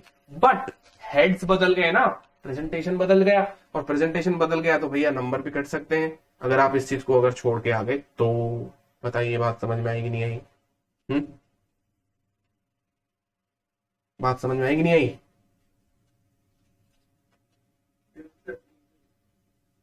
तो अगर बात समझ में आई है तो अब देखो मैं आपको इसके बारे में बताता हूं।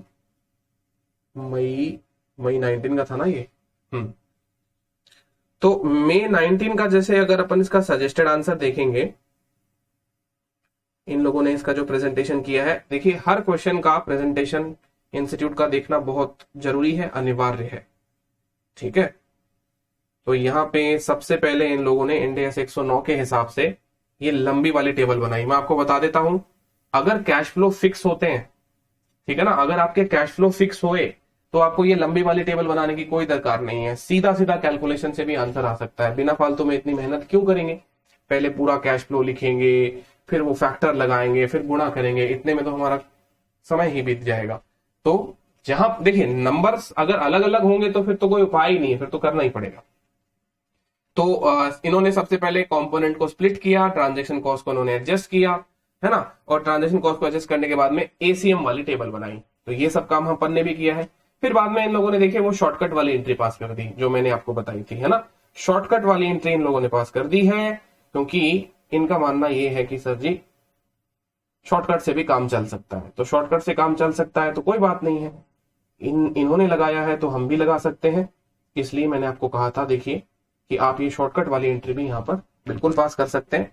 और फिर बाद में जैसा कि मैंने कहा कि ये थोड़ा पेनफुल हो जाता है, हर बार आपको ये एंट्री जो है वो बार बार पास करनी पड़ेगी, फाइनेंस कॉस्ट वाली। इन्होंने फाइनेंस कॉस्ट बुक किया प्रेफरेंस शेयर्स के अंदर एंड फिर बाद में 9 लाख रुपए का पेमेंट किया। अब ये रिपीट हो रही है, ये 5 साल तक एंट्री रिपीट होगी और 5 साल तक रिपीट होने के बाद में आपके फाइनेंशियल लायबिलिटी का कंपोनेंट तो सेटल हो जाएगा, बट लास्ट के अंदर आपका जो equity component of preference shares जो आपने क्रेडिट किया था उसे अब आपको रिक्लास करना पड़ेगा इक्विटी शेयर कैपिटल में और सिक्योरिटीज प्रीमियम के अंदर। So I hope everything is clear right now. अब आपको सारी की सारी बात समझ में आ गई कि नहीं आ गई, बताइए, बोलिएगा।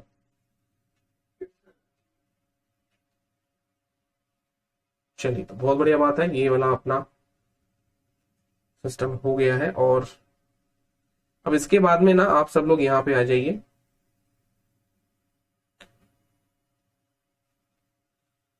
कुछ एक क्वेश्चंस और इन्होंने यहाँ पे ऐड किए हैं इक्विटी लायबिलिटी क्लासिफिकेशन के। चलिए लगे हाथों इनको भी देख ही लेते हैं। इलस्ट्रेशन नंबर 33 में आइए अब आप अपने मॉड्यूल में, है ना। जो भी क्वेश्चंस आसपास इसके बाकी रह गए हैं सबको फिनिश करते हैं। Issue of variable number of shares adjusted against CCPS क्या है, देखते हैं case. A limited issued compulsory convertible preference share at ₹100 each, जिसकी 10 रुपए की फेस वैल्यू है और 90 रुपया प्रीमियम पर शेयर है। ओके, 10 लाख रुपए में इन लोगों ने इशू किए हैं। These are convertible into equity shares at the end of 10 years. तो ये जो है वो आपका इक्विटी शेयर्स में कन्वर्टेबल है 10 साल के एंड में। Where the number of equity shares are to be issued shall be determined based on fair value per equity shares to be determined at the time of conversion। क्या कह रहा है, number of equity shares to be issued shall be determined based on fair value per equity shares to be determined at the time of conversion। इस line से ही आप इसका classification करेंगे। ये तो हमारा इंडेक्स 32 का क्वेश्चन है कि ये चीज जहां पे आप प्रेफरेंस शेयर्स को बोल रहे हो कन्वर्टेबल है। अब आपने कहा सर कन्वर्टेबल प्रेफरेंस शेयर तो इक्विटी हो जाते हैं, लेकिन इक्विटी तो तभी हो जाते हैं ना जब इक्विटी देना एकदम पहले दिन से फिक्स हो, कन्वर्जन रेशियो फिक्स हो, नंबर ऑफ शेयर्स फिक्स्ड हो। जैसा कि अभी अभी अपन ने जो क्वेश्चन किया उसमें सब कुछ फिक्स था। यहां पे ये लोग क्या कह रहे हैं कि जो इक्विटी शेयर हम देंगे ना वो इक्विटी शेयर इस प्रकार से देंगे, फेयर वैल्यू पे देंगे। किस प्रकार से देंगे, फेयर वैल्यू पे देंगे। और फेयर वैल्यू कब निर्धारित करी जाएगी, फेयर वैल्यू निर्धारित करी जाएगी कन्वर्जन के दिन पर। अब कन्वर्जन के दिन के ऊपर फेयर वैल्यू पता नहीं ऊपर चली गई नीचे आ गई, तो बताइए इससे क्या वेरिएबल एक्सपोजर क्रिएट हो रहा है कि नहीं हो रहा। फिक्स्ड फॉर फिक्स्ड टेस्ट हमने जो पहले पढ़ा था, क्या वो मीट हो रहा है कि नहीं हो रहा है यहाँ पे, क्या यहाँ पे fixed for fixed test meet हो रहा है या नहीं हो रहा है, नहीं हो रहा। फिक्स्ड फॉर फिक्स्ड टेस्ट तो फेल हो गया सर। तो इसलिए इवन दो ये कंपल्सरीली कन्वर्टेबल है, क्या इवन दो, आपने मैंने क्या कहा, फाइनेंशियल इंस्ट्रूमेंट जब से मैं आपको पढ़ा रहा हूं तब से एक ही बात कह रहा हूं, कॉन्ट्रैक्ट में क्या लिखा हुआ उससे कोई फर्क नहीं पड़ता। कंपल्सरीली कन्वर्टेबल प्रेफरेंस शेयर, नाम को सुन के तो ऐसा ही लगता है इक्विटी है, लेकिन पहले पूरी उसकी शर्त सुनो, पूरा कॉन्ट्रैक्ट पढ़ो। पूरा कॉन्ट्रैक्ट पढ़ने के बाद में उसके जो कैरेक्टरिस्टिक्स सामने निकल के आएंगे वही निर्धारित करेंगे कि ये कॉन्ट्रैक्ट आपका इक्विटी सेक्शन में जाएगा या नहीं जाएगा।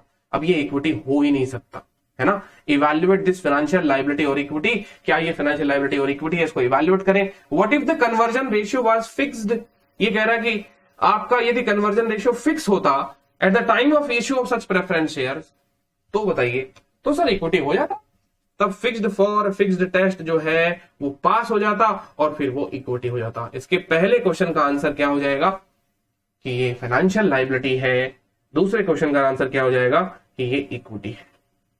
आई होप अभी क्लियर हो गया होगा आपको। इसके आंसर्स को पूरा का पूरा अच्छे से रीड कर लेना।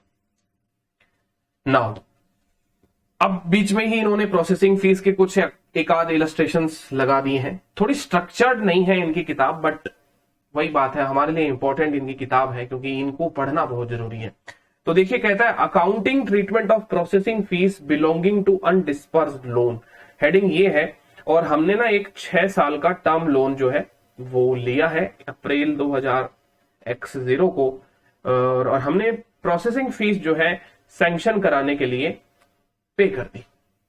The term loan is dispersed in different tranches from April 20x0 to April 20x6। ये अच्छी बात है। देखिए अच्छा केस है यहाँ पे जो हमने टर्म लोन लिया है ना, ये ट्रांचेस का मतलब होता है स्टेप बाय स्टेप, धीरे धीरे करके, है ना। ऐसे एक साथ में डिसबर्स नहीं हो रहा, वो धीरे धीरे करके अलग अलग समय अवधि पे आपको वो लोन जो है वो दिया जा रहा है। अब कह रहा है कि हमने प्रोसेसिंग फीस का भी तो पेमेंट कर दिया है इस लोन के ऊपर। अब on the date of transition to Ind AS, अब ट्रांजिशन का मतलब होता है इंड एस पहली बार लगाना। इसका मतलब ये कोई ऐसी कंपनी है जो पहले अकाउंटिंग स्टैंडर्ड फॉलो कर रही है, अब इसको इंड एस लगाने पड़ेंगे, राइट। कह रहा है 1 अप्रैल x5 ये इसकी ट्रांजिशन डेट है, और इसने सारे के सारे लोन का नेट प्रेजेंट वैल्यू भी निकाल लिया है जो अब तक इन्होंने डिसबर्स कर दी है। जब मतलब जितना भी हमारा जो लोन हमने डिसबर्स कर दिया है उसका हमने प्रेजेंट वैल्यू जो है वो निकाल लिया है। By using effective interest rate and proportionate processing fees has been adjusted in disburse amount while calculating NPV. अच्छा, तो इन्होंने काम तो सही किया है। इन्होंने क्या किया कि प्रेजेंट वैल्यू निकाल के EIR निकाल ली और EIR से इन लोगों ने कैलकुलेशन करी है, ये तो बहुत बढ़िया बात है। और प्रोसेसिंग फीस को प्रोपोर्शनेट एडजस्ट किया है जितना लोन डिसबर्स हुआ है। तो मान लीजिए अगर 100 रुपए का लोन है, वो आपको स्टार्टिंग में 30 रुपीज सैंक्शन हो गया, मिल गया, डिसबर्स भी हो गया, फिर बाद में 40 रुपीज मिल गया, डिसबर्स हो गया, फिर बाद में जो बचा 30 रुपीज का वो आपको तीसरे ट्रांच में मिल रहा है, 3 ट्रांच में मान लो आपको ये मिल रहा है। तो प्रोसेसिंग फीस इस 100 रुपए के लोन की जो भी होगी, है ना, आपने जो भी लोन लिया, वो लोन का जितना लोन आपका डिसबर्स हो गया, लेट्स से कि आपका 30 और 40 ये वाला लोन आपका डिसबर्स हो चुका है, तो आपको क्या करना चाहिए, 100 रुपए के इस लोन के ऊपर इसकी प्रोसेसिंग फीस को क्या करना चाहिए बताइए, एडजस्ट कर देना चाहिए। और क्या पूरा का पूरा एडजस्ट करना चाहिए या फिर 100 रुपए का प्रोपोर्शनेट निकाल के एडजस्ट करना चाहिए। अब जैसे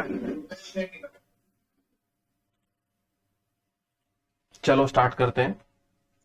हाँ, तो देखिए इसमें बात ये थी कि मैं आपको बोल रहा था कि जितना हमारा लोन डिसबर्स हो गया, मतलब इन्होंने ऐसी अकाउंटिंग करी कि इंटरेस्ट रेट के अंदर उतनी ही प्रोसेसिंग फीस को हम एडजस्ट करें जितना लोन डिसबर्स हो गया। अब जब आगे दूसरा वाला डिसबर्स होगा ना, तो बचा हुआ उसके अंदर कर देंगे। तो इन्होंने बिल्कुल सही किया है, बहुत अच्छा अकाउंटिंग ट्रीटमेंट है इनका। कहता what will be the accounting treatment of processing fees belonging to undisburse loan. बोला जो डिसबर्स हो गया उसका तो हमने सब कुछ सही कर दिया, बट अनडिसबर्स का क्या करेंगे। तो देखिए अनडिसबर्स का करना क्या है, जब तक वो लोन डिसबर्स नहीं हो रहा और आपको ऐसा लगता है कि भाई हाँ डिसबर्स होगा, भाई आपने बैंक को कहा था कि हमें पूरा का पूरा 100 रुपए का लोन चाहिए और वो मल्टीपल ट्रांचेस में मिल रहा है, तो जो नेक्स्ट आने वाला ट्रांच है वो आपको पता है ना, कंफर्म है ना कि वो आपको मिलेगा, ठीक है, जब वो मिले तब उसके अंदर एडजस्ट कर देना। लेकिन कई बार क्या होता है कि जो आने वाले कॉन्सिक्यूटिव जो ट्रांचेस होते हैं वो कई बार कैंसिल हो जाते हैं, बैंक को गुस्सा आ गया, वो आप खराब आदमी हो, अच्छा बिहेवियर नहीं कर रहे, बैंक को पैसा टाइम पर नहीं दे रहे, तो बैंक बोलेगी चल भैया तेरा बचा हुआ लोन अब खत्म, नहीं देंगे तुम। कई बार ऐसा भी हो जाता है। तो क्या इन्होंने आंसर भी देखिए ऐसे दिया, accounting treatment in case of future draw down is probable. अगर फ्यूचर का ड्रॉ डाउन अगर प्रोबेबल है और आपको लोन मिलने वाला है तो प्रोपोर्शनेट वाला हिसाब किताब चालू रखिए, जैसे आप कर रहे हैं वैसे ही करिए। लेकिन अगर फ्यूचर का ड्रॉ डाउन अगर प्रोबेबल नहीं है तो सारी की सारी उस कॉस्ट को, जो भी आपकी प्रोसेसिंग फीस जो लगी है, जितनी आपने इफेक्टिव इंटरेस्ट में आपने एडजस्ट कर दी वो तो अच्छी बात है, और जो आपकी इफेक्टिव इंटरेस्ट में अब नहीं एडजस्ट हुई है आप उसको कभी भी वन टाइम P&L में अमोर्टाइज नहीं करेंगे। फिर ये मान लिया जाएगा कि वो प्रोसेसिंग फीस बाकी के लोन के ऊपर है और आप उसको भी वैसे ही डेफर करेंगे और लोन के टेन्योर में राइट ऑफ करेंगे जितने दिनों का आपका लोन है। मान लो आपने 5 साल का लोन लिया तो उसको ये प्रोसेसिंग फीस का खर्चा 5 साल में राइट ऑफ होता है। जैसे कि मैंने आपको पहले भी बताया था, effective interest is nothing but the amortisation of processing fees adjusted interest rate. Processing fees का अमोर्टाइजेशन होता है, वही तो क्या है, इफेक्टिव इंटरेस्ट रेट में समाहित हो जाता है ना। तो कहने का मतलब ये लोन के ऊपर जो प्रोसेसिंग फीस वाला खर्चा है ना, इसे आपको वन टाइम राइट ऑफ नहीं करना चाहिए। देखिए क्या लिखा हुआ है, processing fees is an integral part of the EIR of a financial instrument and shall be included while calculating the EIR। Included मतलब क्या, आपके कैरिंग अमाउंट में इंक्लूड हो जानी चाहिए, ठीक है। Accounting treatment in case of future draw down is probable. It may be noted that to the extent there is evidence that it is probable that the undisbursed term loan will be drawn down in the future, so the processing fees is accounted for as a transaction cost under Ind AS 109 the fees is deferred and deducted from the carrying value of the financial liabilities when the drawdown occurs and considered in the effective interest rate calculation. इसका मतलब मान लीजिए वो जो दूसरा tranche है वो आपको मान लो 1 साल बाद मिलने वाला है, तो जब आपको 1 साल बाद में मिले ना वो, उस समय जब आपको पैसा मिले उसके कैरिंग अमाउंट में उसे एडजस्ट करिएगा, तब तक आप उसे होल्ड पे रख दें, छोड़ दें, उसका आप राइटिंग ऑफ ना करें, है ना, उसके ऊपर आप राइट ऑफ का अपोर्शनमेंट ना करें, उस चीज को अपने पास में ही रखें। लेकिन अगर आपको ऐसा लगता है accounting treatment in case of future drawdown is not probable, तो अब उस खर्चे को आप क्या करें, स्ट्रेट लाइन बेसिस पर टर्म लोन के टेन्योर के अंदर आप उसको अब राइट ऑफ कर दें। बताइए इसके अंदर कोई तो दिक्कत तो नहीं है, कोई सोल्यूशन के अंदर आपको कोई बात पूछनी हो, कोई बात नहीं समझ में आई हो, बताइए।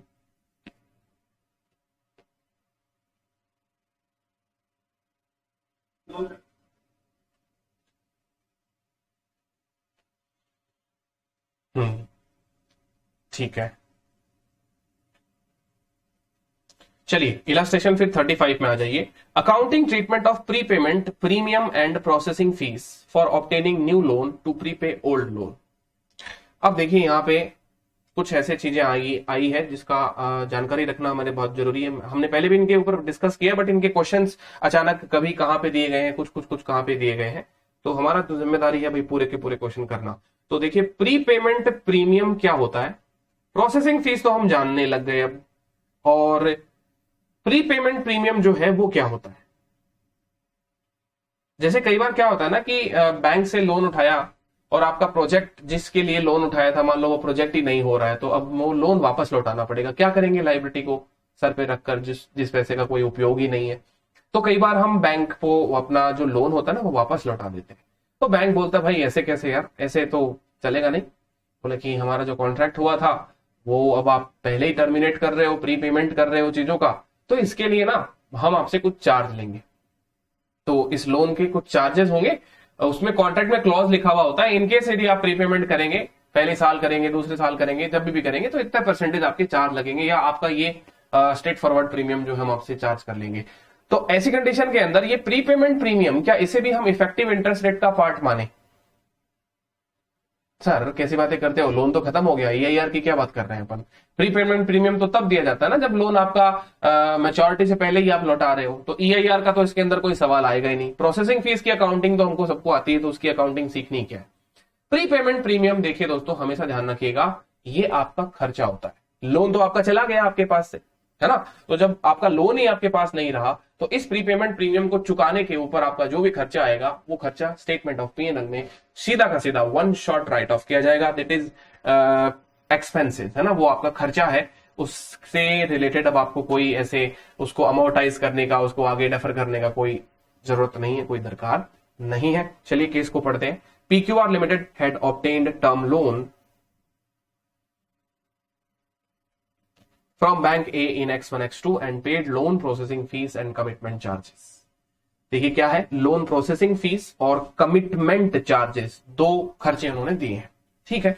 In May 20X5 PQR Limited has availed a fresh loan from Bank B as takeover of facility, that is the new loan is sanctioned to pay off the old loan taken from the bank A।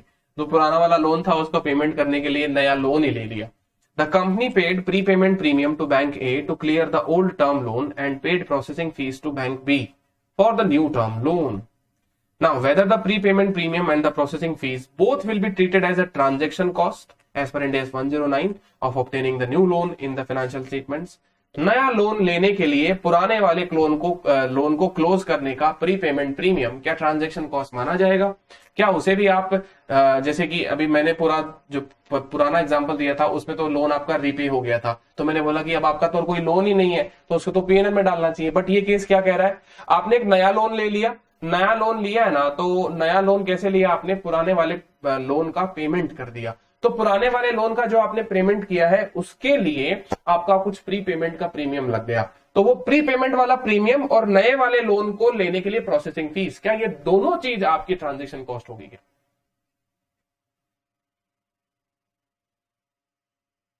देखिए case कैसा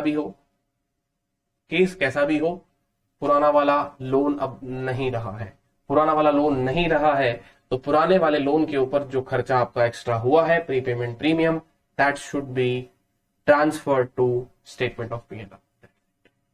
वो आपका PNL में transfer किया जाएगा। खर्चा होगा उसे आप प्रोसेसिंग फीस के जैसे नहीं ट्रीट कर सकते। बात समझ में आएगी नहीं आई?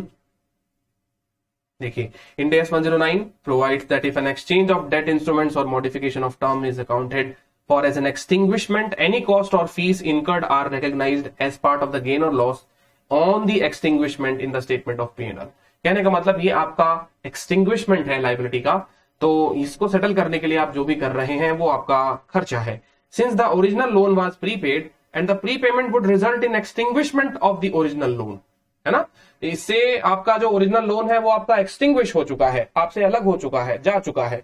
तो the difference between the carrying value of the financial liability extinguished, यानी आपके जो लोन का जो कैरिंग वैल्यू है और आपने जो कंसिडरेशन पे किया है, चाहे किसी भी नाम से क्यों ना दिया हो, वो सारा का सारा पीएनएल में जाएगा। लेट्स से कि आपकी लायबिलिटी बनती है 10 रुपए, लेकिन बैंक बोलती है कि आप मुझे आज ये लोन वापस लौटाओगे तो आपसे हम 12 रुपए लेंगे, तो 10 और 12 का जो डिफरेंस 2 रुपए है ना, ये पीएनएल में जाएगा। आप इसे कुछ भी बोल दीजिए, प्रीपेमेंट प्रीमियम बोल दीजिए, अर्ली पेमेंट चार्जेस बोल दीजिए, जो कहना है कह दीजिए, पीएनएल में ही ये खर्चा डेबिट किया जाएगा। इसे हम दूसरे लोन के अंदर कभी भी कैपिटलाइज नहीं कर सकते। रही बात दूसरे लोन को ऑब्टेन करने के ऊपर दी गई प्रोसेसिंग फीस की, उसका ट्रीटमेंट सेम होगा जैसा कि हमारा बाकी के अंदर होता था। प्रोसेसिंग फीस को हम क्या करते हैं, कैपिटलाइज करते हैं।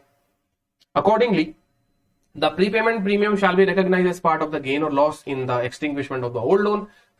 मतलब अगर कैरिंग अमाउंट से कम दिया है तो गेन हो जाएगा, बट ऐसा मुश्किल होता है कि कैरिंग अमाउंट से कम दिया तो उसके अंदर गेन हो जाता है जनरली एक इंडिपेंडेंट ट्रांजेक्शन में।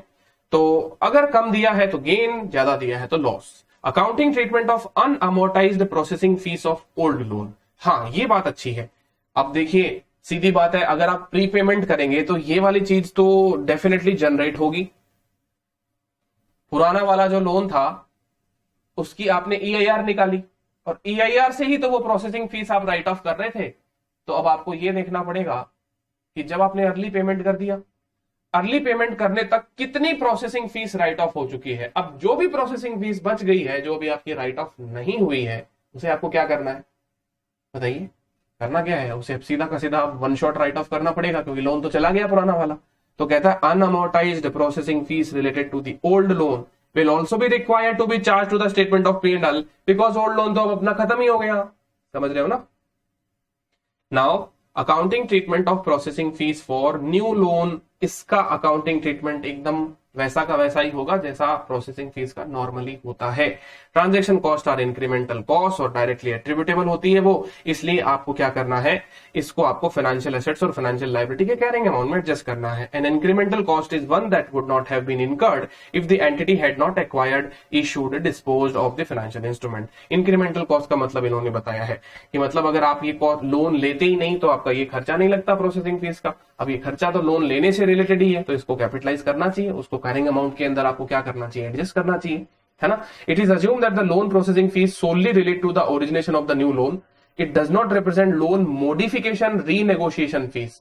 अब आगे चलकर हम इस अकाउंटिंग स्टैंडर्ड में ये मॉडिफिकेशन वाला टॉपिक पढ़ेंगे, है ना। मॉडिफिकेशन की चीज होती है, एक मॉडिफिकेशन टर्म होगा जिसको हम पढ़ेंगे, इसके अपने को क्वेश्चंस भी करने हैं, प्रैक्टिकली इस चीज को अपने को अच्छे से समझना भी है। तो मॉडिफिकेशन जब तक नहीं है तब तक आपको क्या करना है, उसको कैपिटलाइज करना है, कैरिंग अमाउंट के अंदर एडजस्ट करना है।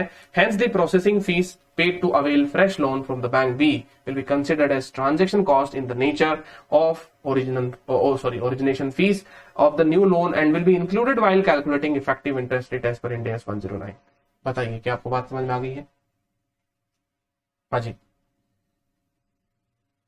ये थोड़ा वापस बताएंगे क्या चीज, कौन से वापस बताने हैं?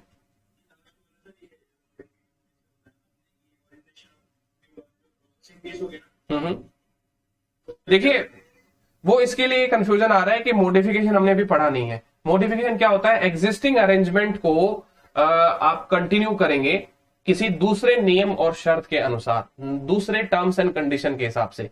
मान लीजिए आपका एक लोन चल रहा है, आपने बैंक को बोला कि भाई देखो पैसा नहीं है, और आप उस लोन को मॉडिफाई कर रहे हो, उसकी टर्म्स एंड कंडीशन को बदल रहे हो, तो उसके अंदर ये Ind AS क्या कहता है कि पुराने वाले लोन से जो आपकी नई टर्म्स एंड कंडीशन आई है, राइट, उसके अंदर अगर 10% तक का डेविएशन है तो हम उसको मॉडिफिकेशन मान लेंगे, बट उससे ज्यादा हुआ तो हम ये मानेंगे कि वो एक नया है सिस्टम, ऑल टुगेदर नया अरेंजमेंट है। तो ये हमने अभी पढ़ा नहीं है, इसके लिए इस चीज को आप एक बार सेट असाइड कर दीजिए कि मॉडिफिकेशन क्या होता है। ठीक है, आपको यहाँ पे बस इतना ही ध्यान देना है कि जो नया लोन लेने के लिए प्रोसेसिंग फीस हमने पे करी है उसको कैरिंग अमाउंट में हम एडजस्ट करेंगे, अनटिल अनलेस वो कोई मॉडिफिकेशन नहीं है पुराने चीज का। अब मॉडिफिकेशन क्या होता है वो अपन आगे पढ़ लेंगे। बताइए, बात आ गई समझ में? क्लियर हो गया? एक सेकंड रुकिए। चलिए इलस्ट्रेशन नंबर 36 में देखिए क्या है, accounting treatment of share held as stock in trade. अब जो लोग शेयर्स में ट्रेडिंग करते हैं, जैसे होता है ना शेयर मार्केट में शेयर लेते हैं बेचते हैं, तो अब आप कहोगे सर जब शेयर में ट्रेडिंग करते हैं तो शेयर तो आपके लिए स्टॉक हो गया एक प्रकार से, और स्टॉक पे तो लगना चाहिए AS2, है ना, इंड AS2 लगना चाहिए, इन्वेंट्री वाला। तो ये कहता है शेयर ब्रोकिंग कंपनी है जो शेयर में रेगुलरली परचेज सेल करती है खुद के अकाउंट पर, and therefore is having inventory of shares purchase by it for trading. How will these instruments B accounted for in the financial statement? तो मैं आपको बता देता हूं दोस्तों, इंड AS2 हमारा जो इन्वेंट्री वाला स्टैंडर्ड है ना, वो इन सारे ट्रांजेक्शन को छोड़ देता है। वो कहता है कि भाई ये सारे ट्रांजेक्शन हमारे स्कोप में नहीं रहेंगे क्योंकि ये फाइनेंशियल इंस्ट्रूमेंट वाले ट्रांजेक्शन है। इवन दो हम ट्रेड करते हैं उनके अंदर तो भी उसके ऊपर इंड AS2 नहीं लगेगा, क्योंकि इंड AS2 के वैल्यूएशन प्रिंसिपल कुछ अलग है, और शेयर्स जो है ना उनको हम अलग प्रकार से वैल्यू करते हैं। तो शेयर्स वगैरह के लिए आपको यही स्टैंडर्ड हमने को लगाना है, इंड AS 32, 109 और 107, क्योंकि यहां पे शेयर्स का वैल्यूएशन जो है वो मार्क टू मार्केट बेसिस पे किया जाता है, fair value through profit loss basis पे किया जाता है, क्योंकि आप ट्रेडर है और ट्रेडर को जो वैल्यू में गेन लॉस होता है ना, वो गेन लॉस अपने P&L में कंपल्सरी स्ट्रिक्टली ले जाना होता है। तो आपको ये बात ध्यान रख के चलनी है कि जो हमारे स्टॉक होंगे, जो हमारे इन्वेंट्री होंगे regarding shares, securities, bonds, debenture जो भी है ना, वो सब के सब इस पर्टिकुलर अकाउंटिंग स्टैंडर्ड में आएंगे, ना कि इन्वेंट्रीज। बताइए, बात समझ में आ गई आपको ये वाली? हाँ जी, ओके ठीक है। तो फिर बाद में आगे का डिस्कशन हम करेंगे हमारे नेक्स्ट सेशन में। Till then thank you.